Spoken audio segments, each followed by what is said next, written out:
Well, on this Money Tuesday, we're talking about how to protect your money following that recent security breach impacting current and former AT&T customers. Joining us with some of those steps that you should take to protect your personal information and finances, Cory Reamer with the Welch Group. Good to have you with us this morning. Hey, happy to be here. I'm sure some people might remember, yes, he was Cory Reamer, the former Alabama football player, but now he's busy doing financial stuff for the Welch Group. But yeah, I mean, this has to be scary for folks when you find out, yeah, my social security numbers, all that information could have been breached. Yeah, and this isn't something that's meant to be scary, because this is happening a lot, especially in this digitized age.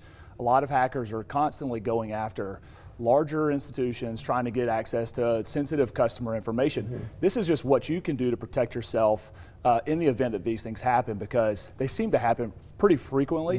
So you got to be able to protect yourself from making sure that your information is not stolen and used against you in a negative way. And it's interesting you say that, because I hear that from a lot of people. It's like, look, if your stuff's not stolen, it's probably going to be stolen at some point. So you got to put these steps in place. What should people do first? Yeah, it's like you said, it's a matter of not just a matter of if, but when. And so the biggest thing you can do is really monitor your financial accounts. Check your bank statements, check your online accounts, set alerts on your debit and credit cards for any purchases that are over a certain size transaction.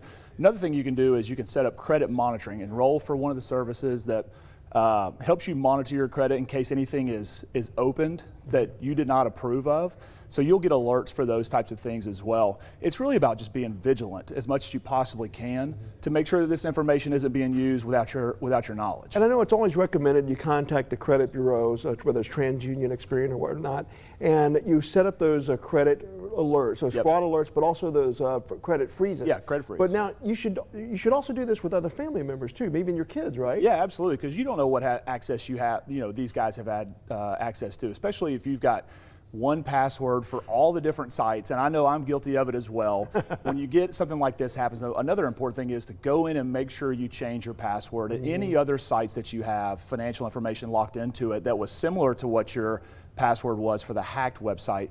That's one thing that you should definitely do. Use strong passwords for all that, and change them up for all your different websites. So if somebody gets access to one password, it doesn't enable them access to a lot of different other passwords.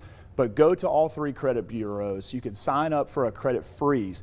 And this still allows you to use your credit cards, but it stops people from opening any new credit without your authorization, which is a huge help in times like these when you don't know what actual information has been compromised. And that is a situation where the credit bureau would call you personally and say, hey, are you opening up a credit card, or you get alerted somehow, right? It's completely frozen, but then you'll probably get an email or some sort of notification that there was an attempt to open up credit in your name while your credit was frozen. It's really simple. You can go to all three websites. It's a simple process. Sign up for an account and just click freeze. And then when you're ready to go, if you need a big purchase, a home or anything else, you can go in there and unfreeze it for those purchases and then turn back around and freeze it again. It's a good practice to keep it frozen if you know you're not out there actively trying to open up new credit. All right, Cory Reamer, protect yourselves, protect your money.